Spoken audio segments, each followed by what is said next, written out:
opération dans la joie. Alléluia. Il reste toujours des traces dans la vie de celui ou de celle qui est passé par le chemin du brisement. Alléluia.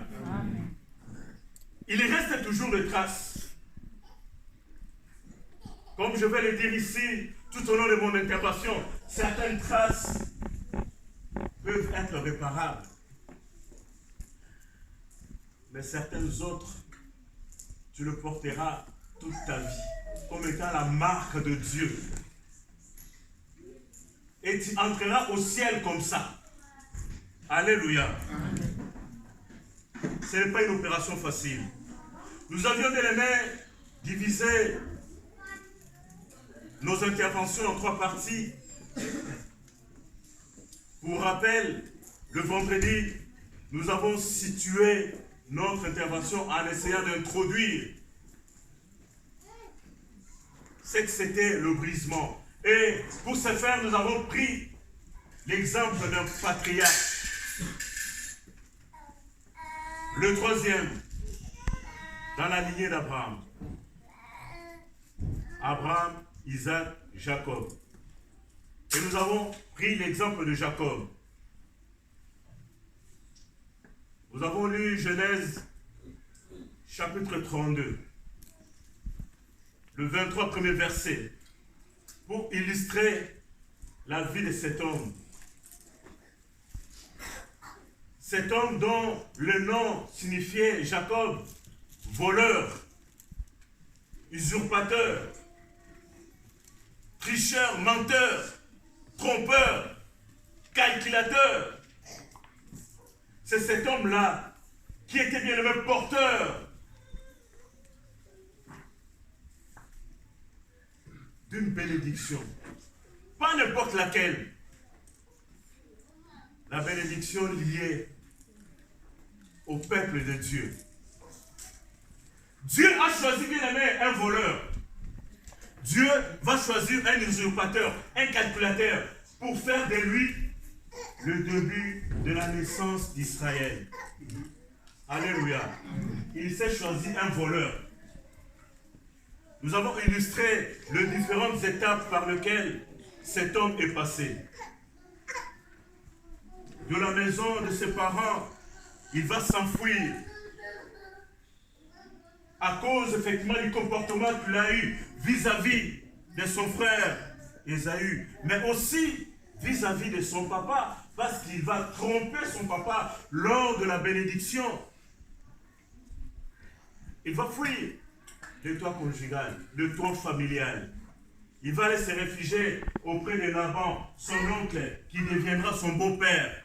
Et là encore, il va s'illustrer par beaucoup de manœuvres, jusqu'à créer un sentiment de frustration, de mécontentement dans la maison de Laban.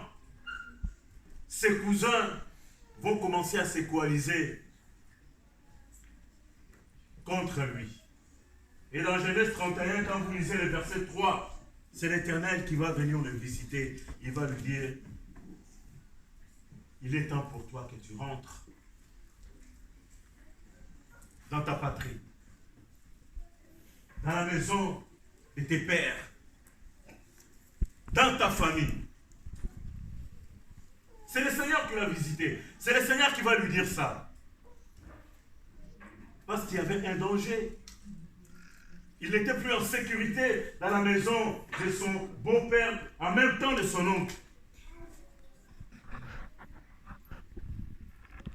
On dira qu'il a volé la richesse de Laban. Nuitamment bien aimé, il va prendre tous ses biens, ses femmes et ses enfants, il va s'enfuir.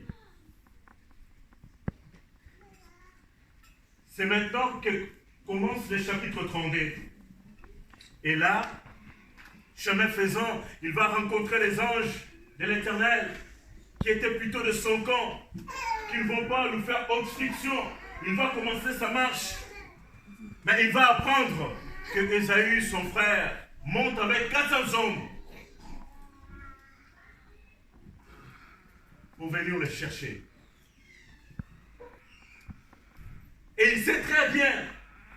devant Ésaü, il n'aura aucune force pour combattre.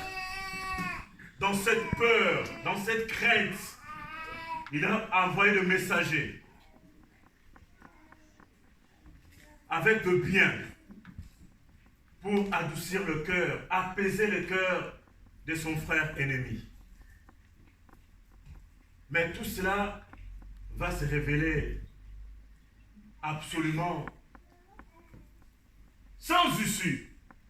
Il va rentrer en prière, demander à Dieu. Il dit, Seigneur, toi qui m'as promis de faire de moi le père d'une nation sans fin, aujourd'hui, je suis presque abandonné, seul, à la merci de mon frère. Il va prier. Jusqu'à bien aimé, à un moment donné, il va arriver au gueux de Jabbok, qui signifie, Jabbok, c'est un endroit, un cours d'eau, c'est un endroit où il y a effectivement un cours d'eau. Il devrait traverser pour aller à continuer sa marche. Et là, il va s'arrêter. Et c'est là que va commencer à se passer beaucoup de choses et beaucoup d'enseignements que nous avons soulignés ici. Pourquoi le Seigneur l'amène dans ces lieux-là, qui signifie celui qui se vide? Parce que le Seigneur voudrait vider son cœur. Parce que le Seigneur voudrait réparer son ancienne nature de voleur, de tricheur, de menteur. Parce que bien aimé, il ne pouvait pas hériter de cette promesse de l'Éternel avec sa vieille nature. Alléluia. Dieu ne peut pas faire d'un voleur héritier du trône royal. Alléluia. Il fallait les tailler. Il fallait le casser. Il fallait le briser.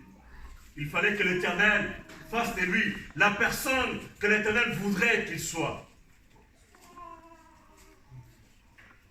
Quand tu vas arriver, bien aimé, au gué de Jabbok, il va faire traverser ses biens, ses femmes et ses enfants.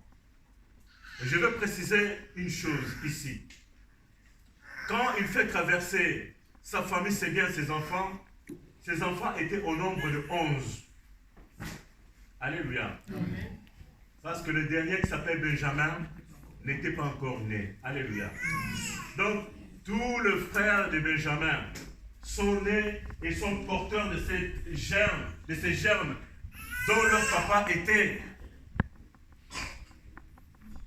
bénéficiaire ou dont leur papa était porteur, si vous pouvez me permettre la tautologie. Tous ces 11 enfants sont nés sous l'étiquette de Jacob. Quand on le voyait, là c'est mon expression, on le voyait passer, quand on voyait Ruben, on se dit, ah voilà l'enfant du voleur. Alléluia.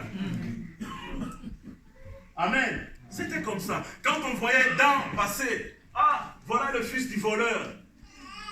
Alléluia. Tu es peut-être toi aussi passé par là. Tu portes le poids de l'histoire de ta famille. Alors que toi, tu n'y es pour rien. Alléluia. Alléluia. Amen. Tu portes toute l'histoire, bien-aimée, de ta famille. Alors que toi, tu n'y es pour rien.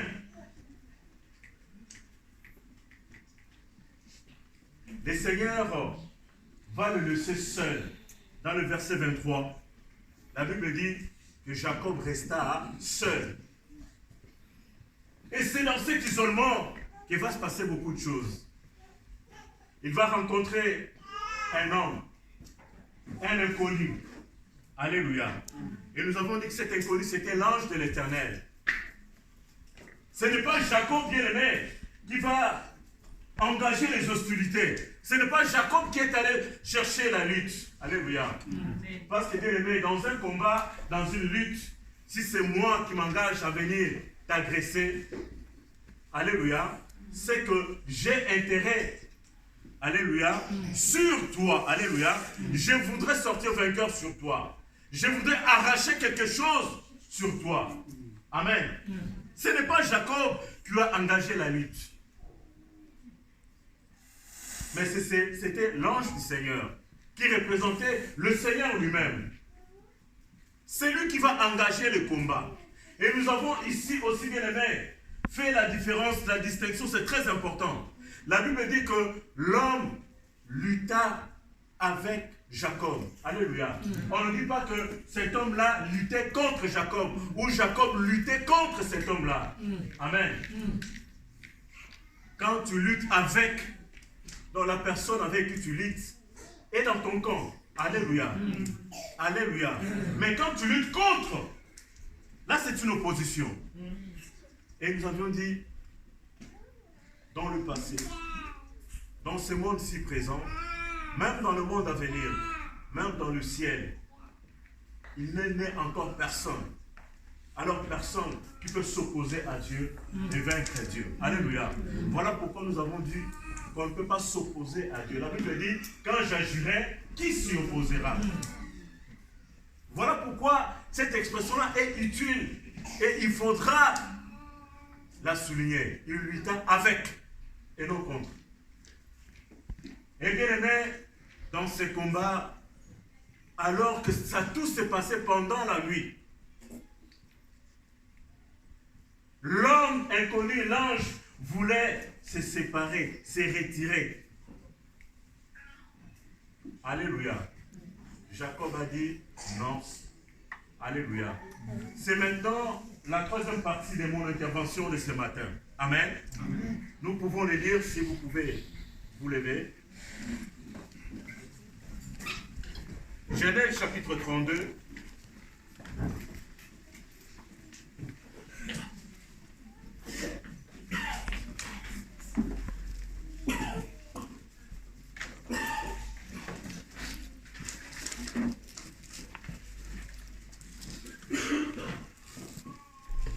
Alléluia.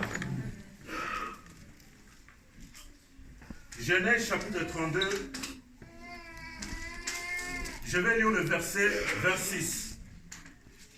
Parce que vendredi et samedi, nous avions exploité versets 24 et 25. Amen. Je lis le verset 26 du livre de Genèse au chapitre 32. Le verset 26 dit ceci. Il dit, laisse-moi aller, car l'aurore s'élève. Et Jacob répondit, je ne te laisserai point aller, que tu m'aies béni. Amen. Amen. Vous pouvez vous rasseoir, bien-aimés.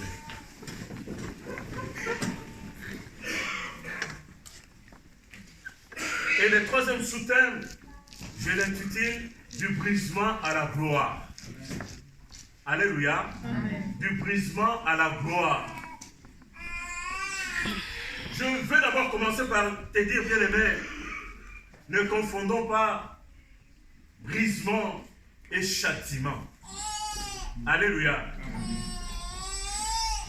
Il y a des gens dans leur vie qui ont été châtiés par Dieu.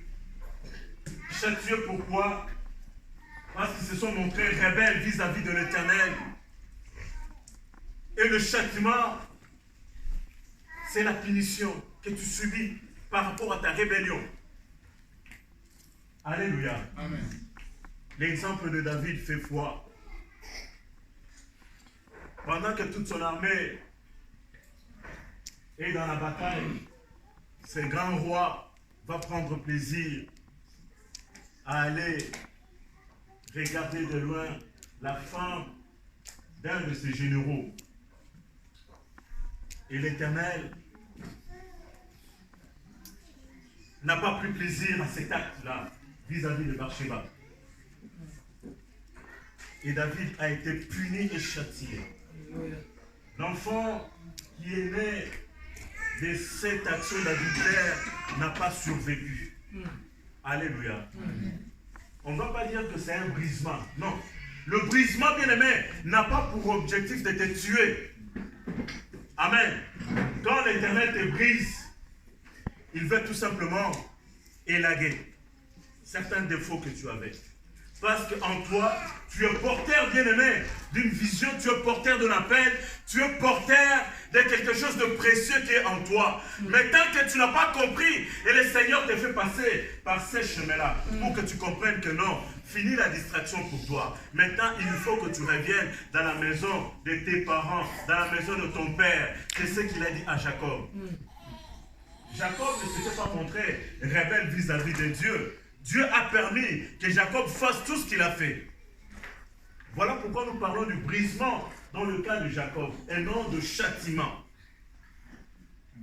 Alléluia. Amen. Le Seigneur brise pour transformer. Il brise pour t'utiliser. Il va te briser pour te purifier. Mais le châtiment de Dieu est la réponse de Dieu au comportement rebelle de ses enfants. Dieu ne nous brise pas pour nous détruire, mais pour développer notre foi et pour faire sortir le meilleur qui est en nous. Dieu, quand il nous brise, il veut tout simplement nous montrer que nous sommes des êtres. Alléluia. Et que nous dépendrons que de lui. Amen. Nous serons pour toujours dépendants de l'Éternel. Alléluia. Amen. À un moment donné, quand tu t'écartes de la voie du Seigneur, pour te faire comprendre que la voie que tu suis n'est pas celle que moi, Éternel, j'ai choisie pour toi, tu passeras par le brisement. Et ce ne sera pas sans conséquence pour toi. Comme je l'ai dit, ceux qui sont sortis de brisement ont été réparés, et il y en a certains qui n'ont jamais été réparés. Alléluia.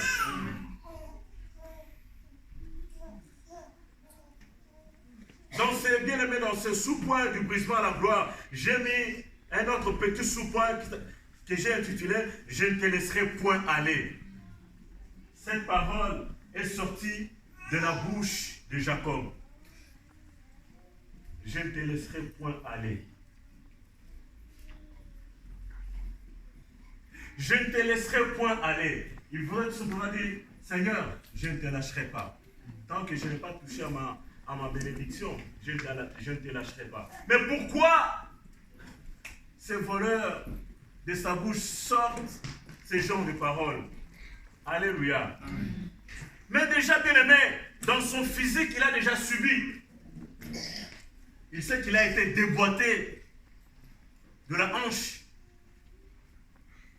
Et nous avons expliqué ici la signification de l'emboîture de la hanche. Spirituellement, bien aimé, c'est ce qui crée l'équilibre dans l'homme. Et même physiquement, il y a un muscle qui passe de la tête pratiquement jusqu'aux pieds et qui permet à toi et à moi que nous puissions être équilibrés. Et c'est là que le Seigneur vient frapper. L'emboîture de la hanche pour toi peut représenter, bien aimé, ton compte en banque qui est bien garni. Alléluia. Et à cause de ça, tu as du mal à servir le Seigneur. Parce que tu as des voyages par-ci, des voyages par-là. Il faut que je puisse avoir un œil regardant sur mes affaires, tout ça. Oh bien, on ne te voit plus dans l'église. Ah, j'étais à Dubaï. Ce n'est pas mauvais, bien-aimé. Alléluia. Mais va à Dubaï, viens aussi à l'église. Amen.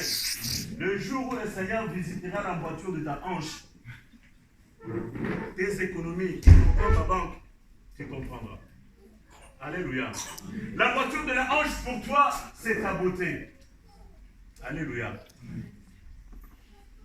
Moi, je bénis le Seigneur parce que tu es une créature merveilleuse. Amen. Amen. Mets ta créature merveilleuse au profit de l'Éternel. Alléluia. Amen. Quand tu ne comprends pas ces choses, un jour, la maladie passera par là. Alléluia.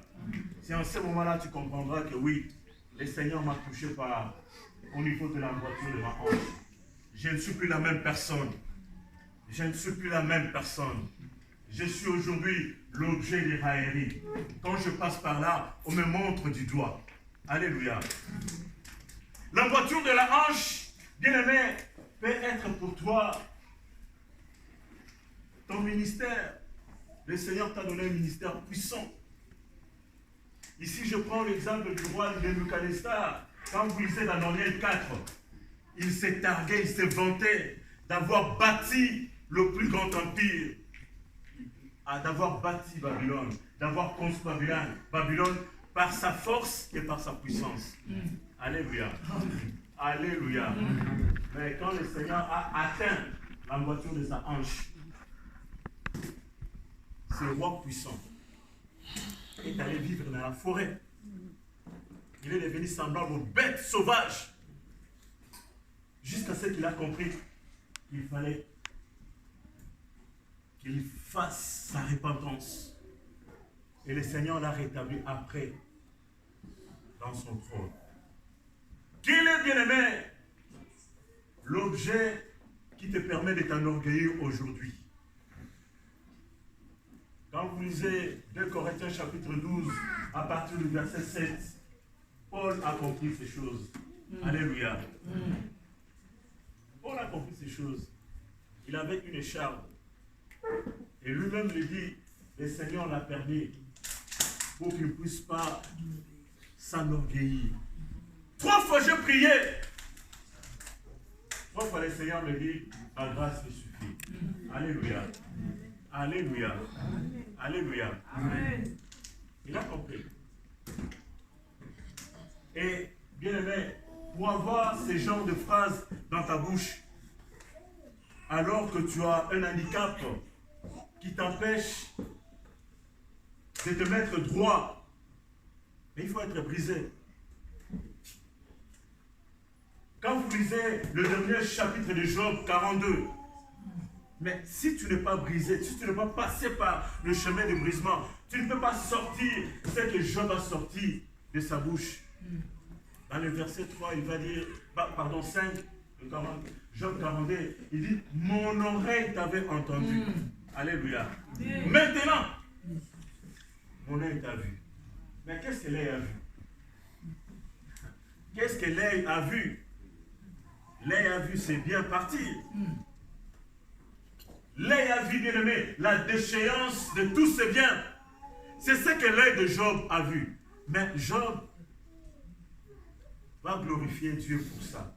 Et tu es prêt à le faire si tu n'es pas brisé. Et juste après, la Bible dit que Job a possédé le double de tout ce qu'il avait. Amen. Amen. Pasteur, je me suis toujours demandé s'il avait une deuxième femme, parce qu'on dit le double. Non, pour côté de femme, il n'y avait pas de double alors. Ah d'accord, donc double c'était seulement côté enfant. Ah, on ne peut pas doubler là-bas. Que le Seigneur te bénisse. Amen. Parce que tu diras, ah, Frère Michel a dit, Job possédait le double, donc il a doublé aussi des femmes. Non, ce n'est pas l'évangile que nous prêchons ici. Alléluia. Amen. Alléluia. Amen. Ce n'est pas l'évangile que nous prêchons ici à Victory Church. Amen. Amen. Je ne te laisserai point aller. C'est le signe bien-aimé de la persévérance. Cet homme-là s'est dit, moi j'ai tout perdu. Et tu veux me laisser comme ça? Non, moi je ne te laisserai pas. J'ai tout perdu. Tout mon honneur est parti. Je ne te laisserai pas comme ça. Et là, quand j'étais en train de méditer cette parole, le Seigneur m'a renvoyé dans Matthieu 15, 21 à 28. L'histoire de la femme cananéenne. Alléluia. Est-ce que ces genres de femmes peuvent se retrouver aujourd'hui au milieu de nous? Alors qu'il avait une femme bien aimée possédée, une fille, pardon, possédée par le démon. Il va s'approcher du Christ. Solution à tous nos problèmes. Amen. Elle va commencer à crier au point que le disciple du Christ va dire, Seigneur, dis-lui de se taire, il fait trop de bruit. Alléluia. Et le Seigneur va prendre parole. Avant même de prendre parole, la Bible dit que le Seigneur ne lui a même pas répondu. Le silence total. Bien-aimé, dans certaines de nos luttes, le silence est parfois la réponse que tu reçois de la part du Seigneur. Tu te dis, mais tous ces temps passés, je ne comprends pas. Alors que je te vois comment tu bénis, Pasteur Jean-Pierre, je vois tes œuvres éternelles dans la vie de notre bien-aimé Camps. Seigneur, je vois ta main dans la famille de mon bien-aimé Tony Molaba. Et moi, pendant toutes ces années, je te sers, Seigneur, je ne vois rien. La réponse que tu reçois de ton Dieu, c'est le silence. Comment tu interprètes ces silences? Beaucoup d'entre nous se disent, c'est fini, c'est que Dieu n'agrée pas ma prière. Amen. On lâche. Jacob a dit, je ne te laisserai point aller. Amen. Tu as déjà pris ma hanche. Et tu veux que je te laisse partir comme ça? Non, non, non, non, non. Cette histoire-là ne va pas finir comme ça. Jacob l'a amené jusqu'au matin. Est-ce que toi, tu peux avoir cette foi, cette persévérance à amener ton Seigneur jusqu'au matin? Alléluia. La femme a dit, Seigneur, je ne te laisserai point aller. C'est aussi ce que cette femme-là disait pour le Seigneur. Mais c'est le silence. Et ici, bien aimé, le silence n'était pas la réponse finale de Jésus-Christ. Alléluia. Et cette femme a compris. Elle a commencé à importuner. Alléluia. Nous avons déjà fait les débats sur importuner, n'est-ce pas? Elle a continué à importuner. Et là, le Seigneur revient encore et dit, non, on ne peut pas prendre la nourriture des princes, donner aux petits chiens. Mais toi, tu vas fouiller l'église, si c'est l'autre pasteur qui te dit ça. On ne te verra plus à l'église. Tu vas fouiller. Oh, cette église-là, le pasteur n'a même pas de parole de sagesse. Voilà, il m'a blessé dans mon âme, dans mon intimité, dans mon cœur. Voilà ce qu'il me dit. Non, je ne dis pas au pasteur de commencer à nous dire comme ça. Alléluia. Ça, c'était Jésus. Alléluia. Amen. Mais cette femme qui se disait, je ne te laisserai point aller. Il est allé jusqu'au bout. Jusqu'à ce que l'Éternel, Jésus-Christ, notre Seigneur, est intervenu pour sauver sa fille. Alléluia. Quelqu'un peut nous lire Hébreux 10, verset 39. Hébreux 10, verset 39.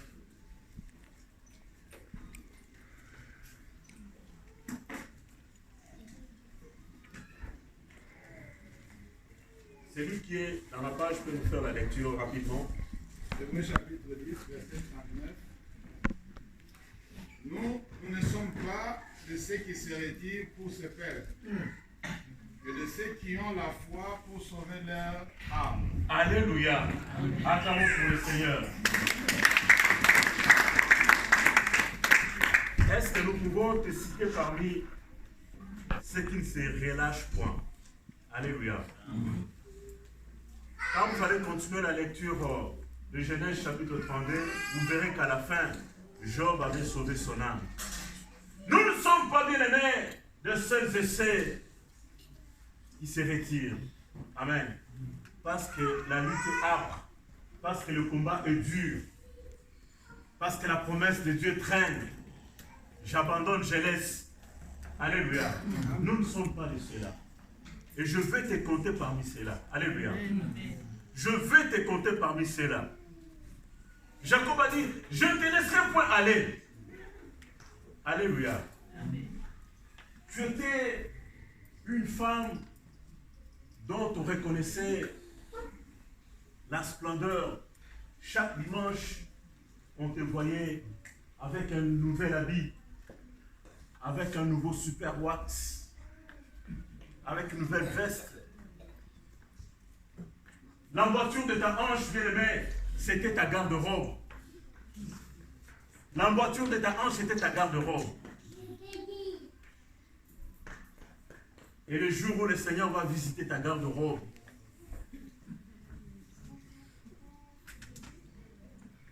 tu t'es dit, est-ce que c'est moi ou ce n'est pas moi? Amen. Le samedi, tu dois nettoyer le seul pantalon qui te reste. Parce que le dimanche matin, le fer doit passer dessus. Alléluia. Même dans l'église, on sait que ce frère-là porte le pantalon rouge. On sait que cette sœur-là a une foulard noire tout le temps, tout le temps. C'est peut-être le cas pour toi. Tu as tout perdu. Parce que tu as accepté que le Seigneur passe par cette opération dans ta vie. Alléluia. Alléluia. Les gens même dans l'église commencent à parler de toi. Il n'a jamais changé d'accoutrement. Alléluia. Et ça te ronge le cœur. Les gens qui t'ont connu il y a de cela 3, 4, 5 ans, 10 ans, ne te reconnaissent plus aujourd'hui. Le Seigneur t'a ramené bas. Le Seigneur t'a ramené bas. Je t'ai dit, Seigneur, jusqu'à quand? Alléluia. Je suis devenu l'objet de raillerie aujourd'hui. Jusqu'à quand ma situation resterait comme telle? Ce matin, je voudrais que tu dises à l'Éternel, comme cette sœur qui a pris l'unique pain qui lui restait, il va dire au Seigneur, voilà ce que tu as fait de moi. Voilà ce que je suis devenu. Alléluia. Tu vas prendre ces vêtements, tu vas le montrer au Seigneur. Et tu vas dire, Seigneur, je ne te laisserai pas aller. Jusqu'à ce que tu rétablisses ma vie. Jusqu'à ce que je voie ta main dans ma maison. Jusqu'à ce que je voie ta main dans mon travail. Alléluia. Je ne te laisserai point aller. Je vais voir ta main dans mon travail. Seigneur, à cause de toi, j'ai perdu le seul emploi que j'avais, sur lequel je comptais. Parce que, bien aimé, la voiture de ta hanche, c'était ton travail. Tu te disais, je peux tout perdre, sauf mon travail. Mon travail, c'est tout ce qui me reste pour ma vie. Ah bon? Le Seigneur va toucher la voiture. Alléluia. Pour te faire comprendre que même ce travail-là que tu as, c'est moi, Éternel, qui te donne. Je peux le reprendre aujourd'hui. Alléluia. Et te dire, si tu fais de l'Éternel tes délices, je te redonnerai plus que ce que tu as aujourd'hui. Amen. Amen. Oui, je ne te laisserai point aller, Seigneur. Et Jacob va dire, jusqu'à ce que tu m'aies béni. L'autre sous-point, tu m'aies béni. Alléluia. Nous avons dit, notre thème, c'est du brisement à la gloire. Et pour voir cette gloire-là, on a dit qu'il faut être persévérant. Ne laissez pas le Seigneur qui t'a déjà taillé, qui a déjà vidé ton cœur, qui a tout fait, qui t'a déboîté la hanche. Et il ne faut pas le laisser partir. Alléluia. Tu as besoin de voir la main de Dieu. Parce que moi j'ai envie de te dire, tout ça pour ça. Tu sors de 2 semaines de jeûne et prière, tu sors d'une retraite d'1 mois. Tout ça pour ça. Quelles sont les réponses du Seigneur dans ta vie? Alléluia. Non, je ne te laisserai point aller avant que tu me bénis. Alléluia. L'autre point bien aimé, c'est la bénédiction. Et ici, j'ai mis de Jacob à Israël. Parce que c'était ça la bénédiction. Je l'ai dit si bien aimé, le 11 enfants qui sont arrivés au gué de Jabok étaient nés sous l'étiquette de Jacob. C'étaient tous des fils de voleurs. Un seul est né sous l'étiquette d'Israël. Il s'appelle Benjamin. Mais cet enfant a laissé des traces dans le foyer. Amen. Amen. Quand vous lisez Genèse 35, alors que sa maman Rachel, parce que Rachel n'a eu que 2 enfants, Joseph et Benjamin. Amen. Joseph et Benjamin. Dans Genèse chapitre 35, quand vous lisez les 15 premiers versets, vous allez trouver l'histoire de la naissance de Benjamin. Sa maman était mourante quand elle a accouché. Elle va donner le nom de Ben-Oni, le fils de ma douleur. Amen. Mais papa, alors que est devenu Israël, va corriger. Alléluia. Il dit, je ne suis plus ce papa voleur dont l'étiquette était collée à tous les enfants. Maintenant, alléluia, je suis porteur d'une parole de l'Éternel, d'une promesse de Dieu. Alléluia. Mon enfant ne s'appellera pas Ben-Oni. Alléluia. Fils de ma douleur. Mais mon enfant s'appellera Benjamin. Amen. Fils de ma droiture. Alléluia. Alléluia. Amen. Alléluia. Amen. Mon enfant ne sera pas cette image-là d'un père qui a été voleur. Mais mon enfant sera le fils de ma droite. Jacob, de ses combats, va devenir Israël. Mais comment s'est-il passé, bien-aimé? L'aurore arrivant, l'ange de l'Éternel va chercher à se dégager. Jacob va lui dire, je ne te laisse point partir, jusqu'à ce que je vais voir ma bénédiction. Mais, quel est cet homme? L'inconnu, l'ange lui dit, mais quel est ton nom? Alléluia. Quel est ton nom? Bien-aimé, le nom représente l'identité d'une personne. Le nom que tu portes, c'est ton identité. Alléluia. Le nom est révélateur de beaucoup de choses, bien-aimées, dans la vie d'une personne. Même si nous sortons de la Bible, culturellement parlant, on ne donne pas les noms pour le plaisir de donner. Amen. Quand mon bien-aimé Arnold a donné à sa fille Ernaël Queen, il sait pourquoi sa fille porte ce nom-là. Alléluia. Ce nom-là, bien-aimé, a une histoire. Amen. Quel est ton nom? Jacob ne va pas aller par 4 chemins. Mon nom, c'est Jacob. Et ce matin, je voudrais te demander, quelle est ton identité? Quel est ton nom? Alléluia. Quelle est ton identité? Jacob pouvait dire non, parce que ses noms étaient porteurs de malédiction. Non, je ne lui donnerai pas le nom de Jacob. Je vais dire, mon papa m'a donné le nom de Jacob. Il a assumé ce qu'il était. Quand tu viens devant le Seigneur, assume ton identité. On vient devant le Seigneur tel qu'on est. Alléluia. Amen. On vient devant le Seigneur tel qu'on est. J'étais voleur, je viens devant le Seigneur comme voleur. J'étais adultère, c'est comme tel bien-aimé, je viendrai devant le Seigneur. Alléluia. Il n'a pas donné d'explication. Oh non, ce nom-là, ce n'est pas moi qui l'ai choisi, c'est plutôt mes parents. Non, viens tel que tu es. Alléluia. Viens tel que tu es. Quand le Seigneur va chercher à te briser, c'est le travail du potier. Je dis bien aimé, le brisement, ce sont des travaux de finition. Que l'Éternel continue à faire dans nos vies. Amen. Amen. Pour que nous ayons la stature parfaite qu'il espère voir dans chacune de nous. Et quand je viens devant le Seigneur, je ne viens pas avec des explications. Amen. Je viens tel que je suis. Mon nom est Jacob. Calculateur, voleur, usurpateur. Et en cela, il a dit la vérité. Le Seigneur va lui dire, tu ne t'appelleras plus Jacob. Amen. Alléluia. Amen. Tu ne t'appelleras plus Jacob. Tu porteras le nom d'Israël.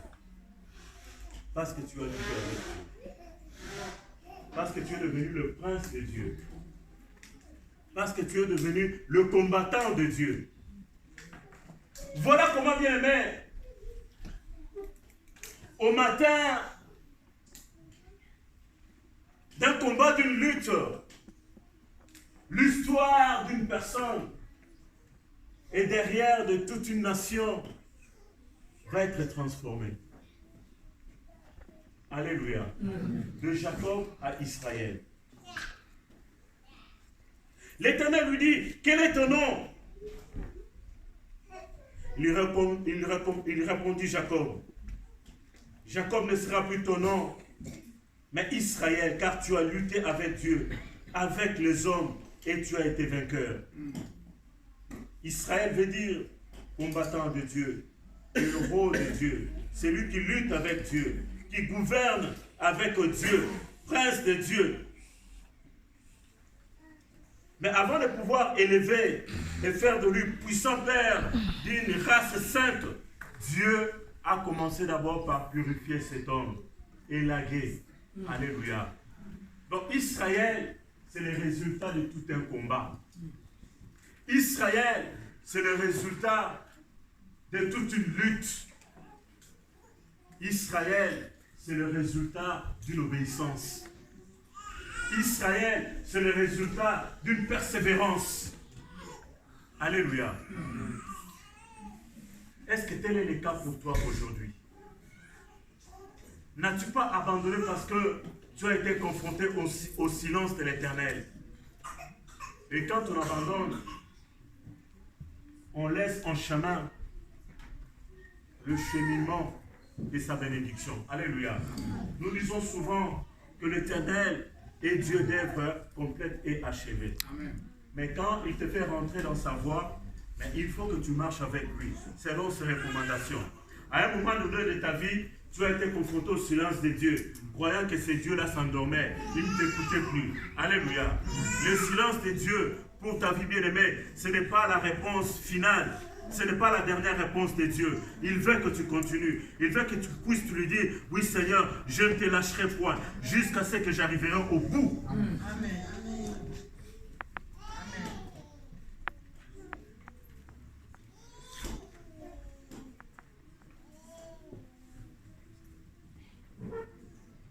Bien-aimé, la plus grande victoire de Jacob, ce n'est pas, bien-aimé, la force qu'il a déployée pour lutter jusqu'au matin. Mais la plus grande victoire de Jacob, bien-aimé, c'est sa confession. Quand tu l'as reconnu ce qu'il était. Quand l'Éternel lui a demandé son nom, et il a reconnu ce qu'il était. C'était ça. Bien-aimé, la délivrance doit d'abord commencer par l'acceptation de soi. Reconnaître que tu es réellement ce que tu es aujourd'hui. Impudique, tricheur, voleur. Ça, c'est le premier pas qui te conduira vers la délivrance, vers la guérison. Ça, c'est le premier pas. Amen. Mais quand tu passes par la case justification, le Seigneur n'attend pas de nos bouches que nous puissions venir au-devant de lui avec des justifications. Reconnais le mal que tu as fait. Reconnais la vie que tu as menée. Reconnais que tu avais tourné le dos à l'Éternel. Et que seul l'Éternel est capable de te faire revenir en chemin.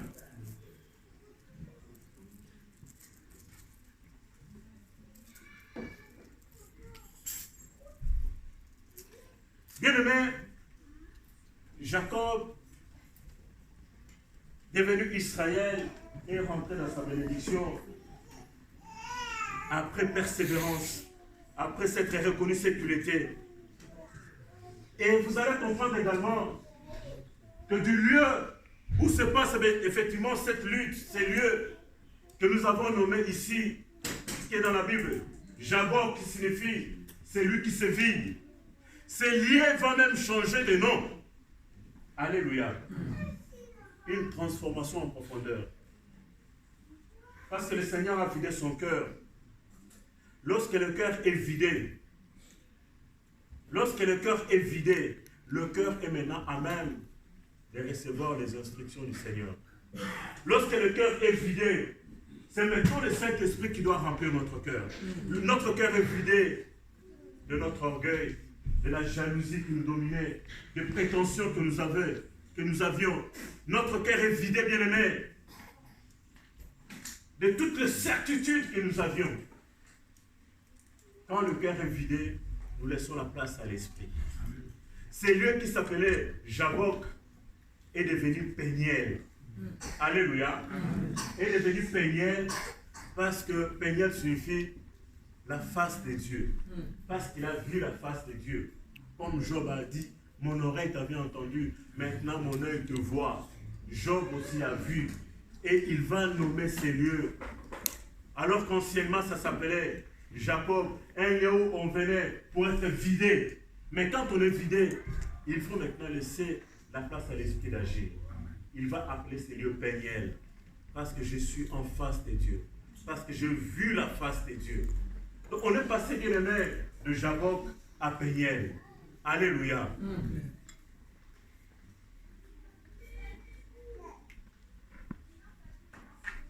Après avoir été vidé de son passé, le vide a été rempli par le Saint-Esprit.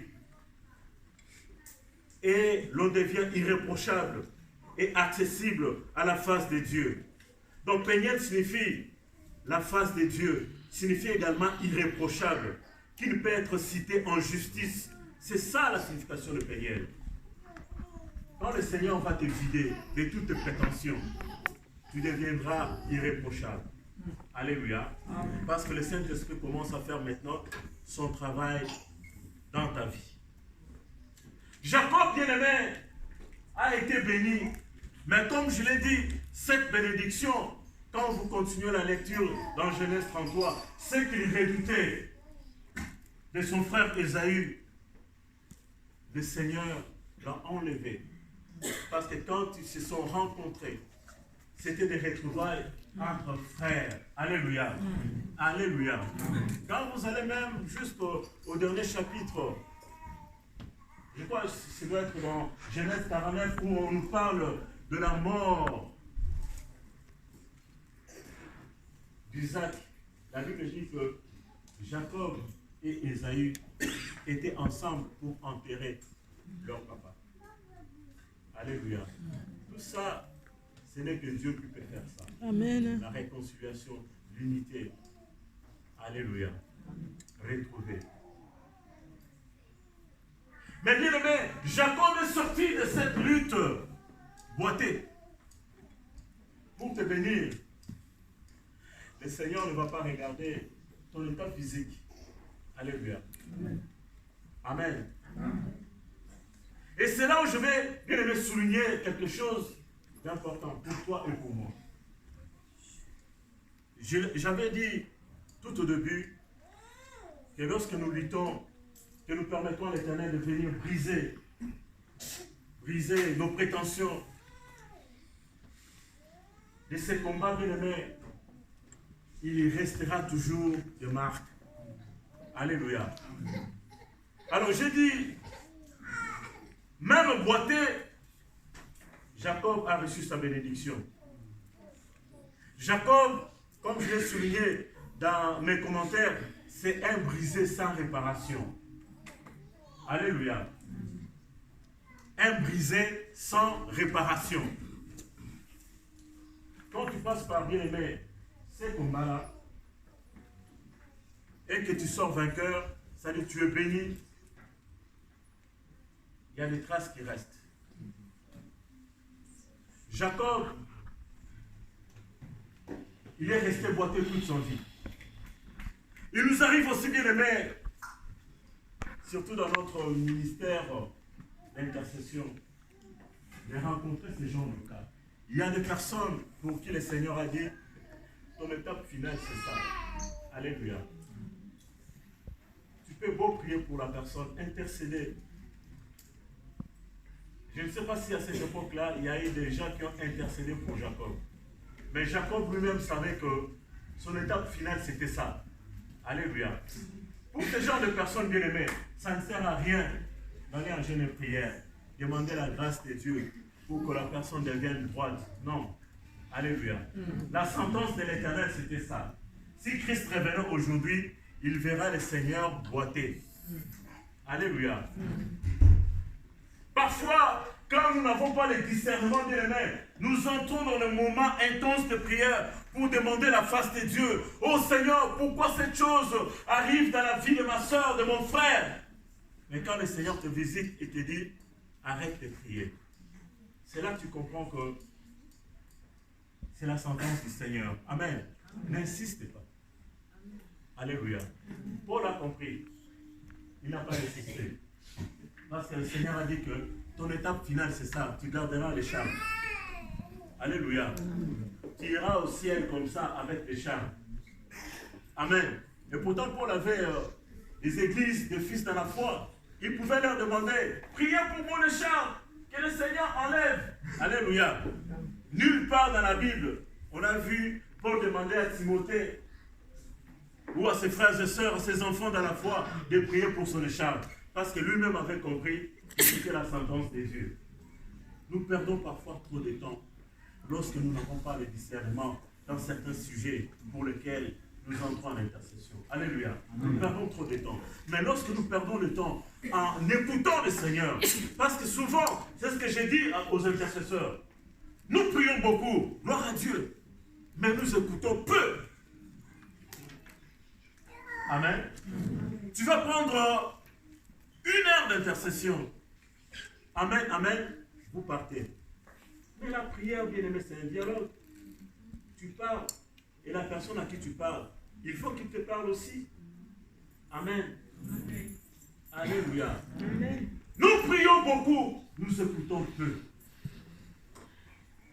Paul serait notre contemporain et vivrait par exemple dans cette église.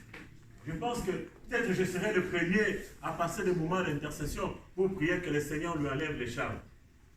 Si le Seigneur ne me montre pas que c'était fini pour lui et que c'était son étape finale, parce que l'Éternel tirait gloire. Et même lui-même, Paul dit, c'est dans cette faiblesse-là qu'il tirait sa force. Amen. Alléluia. Oui, moi je les appelle bien aimés des brisés sans réparation. Et vous allez comprendre qu'un brisé sans réparation, généralement, c'est des personnes qui sont porteuses, bien aimées, de la chose de Dieu. Tellement que, bien aimé, l'investissement que Dieu a fait dans leur vie était tellement grand et immense. Quand ils se détournent de la voie du Seigneur, ils deviennent, le Seigneur le récupère, mais ils gardent la marque de Dieu. Des brisés sans réparation. Alléluia. Amen. Quand tu brises une assiette ou quelque chose de valeur que tu as acheté dans un supermarché, tu peux toujours reprendre la chose et aller auprès du vendeur lui dire, voilà ce que je venais d'acheter, ça vient de se briser. On peut réparer. Alléluia. Mais dans le Seigneur, il y a des personnes qu'on ne répare pas. Alléluia. Ne prétends pas aller réparer ce que Dieu n'a pas réparé. Alléluia. C'est l'affaire du Seigneur. Ce n'est pas ton affaire. Amen. Amen. Et là aussi, bien aimé, je peux citer l'exemple de Moïse. C'est aussi un brisé sans réparation. Quand cet homme, au bouchoir d'un va rencontrer le Seigneur va lui faire savoir ce qu'il veut faire de lui. Il va alléger. Il va donner un justificatif, une raison. Je bégaye, je ne parle pas bien. Le Seigneur dit, ça va. Je vais t'adjoindre Aaron, ton frère. Alléluia. Il va interpréter pour toi. Mais bien aimé, quand cet homme est passé par le brisement, 40 ans dans le désert de Madian, en train de faire nourrir le troupeau, alors que lui qui avait une destinée royale, le trône d'Égypte, le trône de Pharaon, c'était le futur Pharaon. Mais il est passé par le brisement. Et il va comprendre que non, je servirai le Seigneur tel que je suis, même à bégayant. Voilà pourquoi, nulle part, bien aimé, quand Moïse va visiter le Seigneur à Horeb, à Sinaï, il va dire à Aaron, viens, accompagne-moi, parce que je ne saurais pas parler devant l'Éternel. Alléluia. Il va comprendre que devant l'Éternel, même avec mon état physique, le Seigneur agira. Alléluia. Il n'a pas eu besoin d'Aaron. Oui, de briser sa réparation. Alléluia. Alléluia. Amen. Mais il y a également, bien aimé, de briser, que l'Éternel répare physiquement et spirituellement pour pouvoir utiliser. Amen. Alléluia. Mais bien aimé, lorsque nous parlons de tout ça, le but c'est lequel? Quel est notre objectif? Quel doit être notre objectif?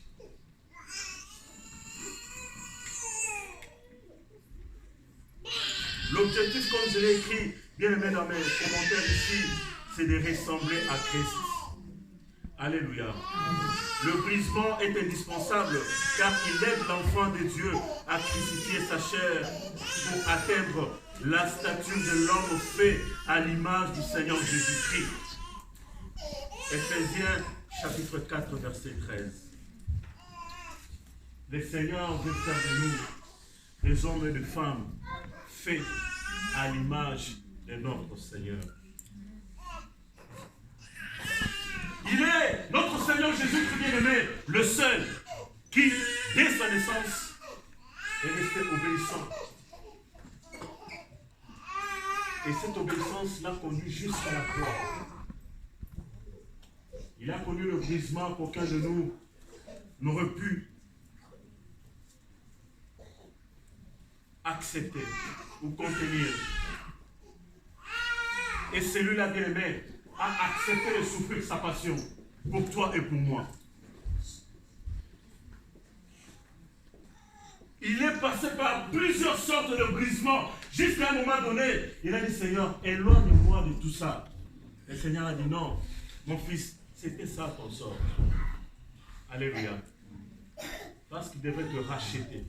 Ça, c'est le prix qu'il a payé. Amen.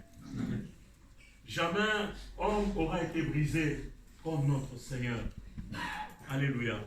C'est le prix fort qu'il a payé, bien-aimé, pour toi et pour moi. Et aujourd'hui, puisqu'il est passé par là, il est un modèle pour toi et pour moi. Qu'est-ce qui te retient, bien-aimé, encore aujourd'hui? Alléluia. Tu continues, bien-aimé, à te croire au-dessus de tout le monde, au-dessus de ta famille, au-dessus de tes frères et sœurs. Qu'est-ce qui te retient encore, bien-aimé, aujourd'hui? Vendredi, j'avais dit, à moins que tu ne sois pas porteur d'une promesse de Dieu dans ta vie.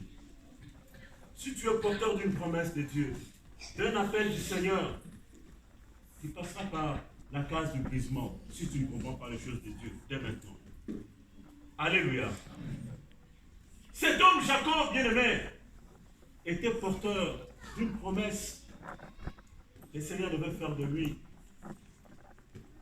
le démarrage, le début de la nation d'Israël. Le Seigneur a commencé à les tailler. Parce que c'est lui qui devrait être porteur de ces genres de promesses, devait être saint devant l'Éternel. Et nous sommes aujourd'hui, nous aussi, émanation, bénéficiaires de cette promesse faite à Abraham. Nous sommes Israël spirituel. Nous découlons, bien aimé, de cette promesse de Dieu. Si tu n'es pas porteur de la chose de Dieu, le Seigneur ne te visitera pas. Tu peux dormir tranquille. Alléluia. J'ai dit l'autre fois, bien aimé, que dans cette salle, il y a encore de Élie le Tishbite que le Seigneur prépare dans le silence. Voire même dans ta propre ignorance. Tu ne le sais pas encore. Mais attention, dès qu'on est porteur de ce genre d'appel, si tu n'es pas agréable à l'Éternel, alors que tu portes la chose de Dieu, sache que tu passeras par le brisement. Et ça ne sera pas facile pour toi. Je crains que ces brisements-là, étant donné l'étendue de la promesse que Dieu a faite dans ta vie, que tu deviennes un brisé sans réparation. Alléluia. Amen. Celui qui a entendu ces choses doit dire à son cœur, Seigneur, viens, brise-moi. Alléluia. Telle doit être ta prière ce matin. Seigneur, viens, brise-moi. J'étais ignorant de ces choses. Alléluia. Je comptais sur moi. Je ne regardais que sur moi-même.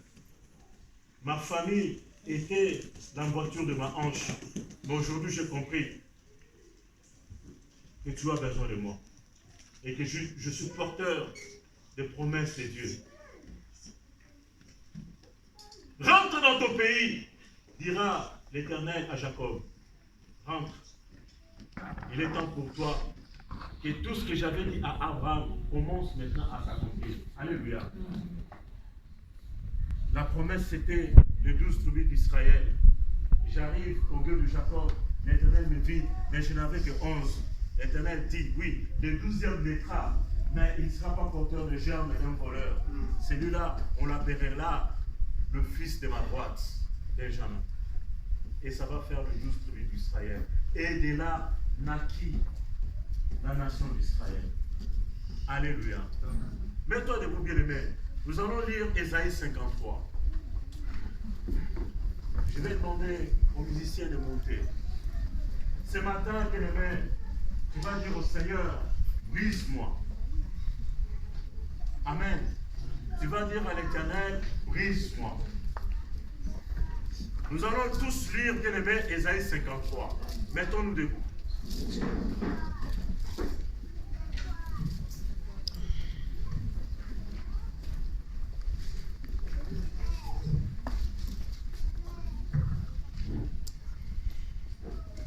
Nous allons les lire ensemble.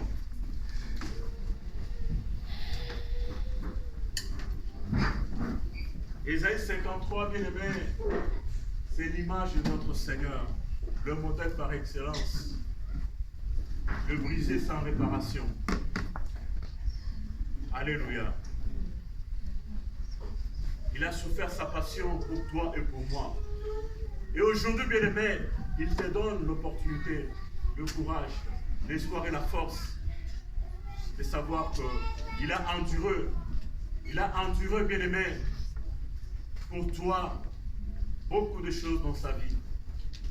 Et la porte est ouverte aujourd'hui pour que toi, bien-aimé, tu entres, bien-aimé, en possession de ce que l'Éternel a promis pour toi. Que tu puisses vivre les promesses de Dieu dans ta vie. Tu ne souffriras pas comme Christ parce qu'il a pris ta place. Il a été brisé pour toi. Mais il faut que, bien-aimé, tu fasses ta part. Alléluia.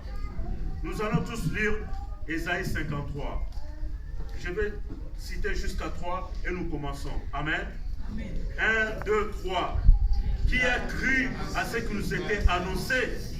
Qui a reconnu le bras de l'Éternel? Il s'est levé devant lui comme une faible plante, comme un rejeton qui sort d'une terre desséchée. Il n'avait ni beauté ni éclat pour nous attirer nos regards, et son aspect n'avait rien pour nous plaire. Méprisé et abandonné des hommes, l'homme de douleur et habitué à la souffrance, semblable à celui dont on détourne le visage. Nous l'avons dédaigné, nous n'avons fait de lui aucun cas. Cependant, ce sont nos souffrances qu'il a portées, c'est nos douleurs qu'il s'est chargé, et nous l'avons considéré comme puni, frappé de Dieu et humilié. Mais il s'est blessé pour nos péchés, brisé pour nos iniquités. Le châtiment qui nous donne la paix est tombé sur lui. Et c'est par ces meurtrissures que nous sommes guéris. Nous étions tous errants comme des brebis. Chacun suivait sa propre voie. Et l'Éternel a fait retomber sur lui l'iniquité de nous tous. Il a été maltraité et opprimé. Il n'a point ouvert sa bouche. Semblable à un agneau qu'on mène à la boucherie, à une brebis muette devant ceux qui l'attendent. Il n'a point ouvert sa bouche. Il a été enlevé par l'angoisse et le châtiment. Et parmi ceux de sa génération, qui a cru qu'il était retranché de la terre des vivants et frappé pour vos peuples, on a mis son sépulcre parmi les méchants, son tombeau avec le riche, quoiqu'il n'eût point commis de violence, il n'eut point de fraude dans sa bouche.